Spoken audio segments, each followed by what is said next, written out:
कामना रहित हो, ज्ञान स्वरूप हो, विकार रहित हो, अतः सुखपूर्वक रहो। समस्त प्राणियों में स्वयं मैं और स्वयं को सभी प्राणियों में स्थित जानकर अहंकार और आसक्ति से रहित होकर तुम सुखी हो जाओ। इस विश्व की उत्पत्ति तुमसे उसी प्रकार होती है जैसे कि समुद्र से लहरों की। इसमें संदेह नहीं है।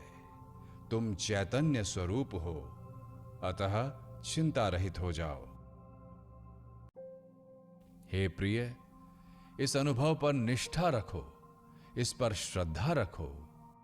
इस अनुभव की सत्यता के संबंध में मोहित मत हो। तुम ज्ञान स्वरूप हो, तुम प्रकृति से परे और आत्म स्वरूप भगवान हो। गुणों से निर्मित यह शरीर स्थिति, जन्म और मरण को प्राप्त होता है। आत्मा न आती है और न ही जाती है, अतः तुम शोक क्यों करते हो? यह शरीर सृष्टि के अंत तक रहे अथवा आज ही नाश को प्राप्त हो जाए, तुम तो चैतन्य स्वरूप हो। इससे तुम्हारी क्या हानि या लाभ है? अनंत महासमुद्र रूप तुम में लहर रूप यह विश्व स्वभाव से ही उदय और अस्त को प्राप्त होता है।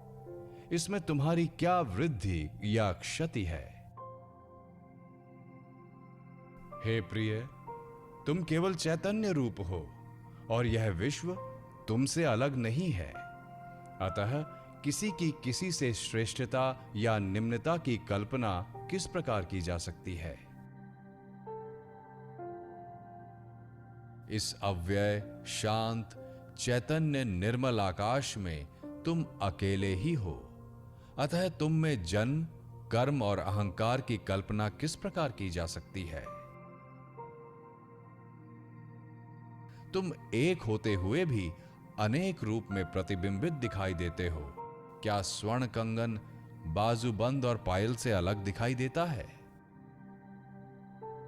यह मैं हूं और यह मैं नहीं हूं, इस प्रकार के भेद को त्याग दो। सब कुछ आत्मस्वरूप तुम ही हो, ऐसा निश्चय करके और कोई संकल्प न करते हुए सुखी हो जाओ। अज्ञानवश तुम ही यह विश्व हो, पर ज्ञान दृष्टि से देखने पर केवल एक तुम ही हो। तुमसे अलग कोई दूसरा संसारी या असंसारी किसी भी प्रकार से नहीं है।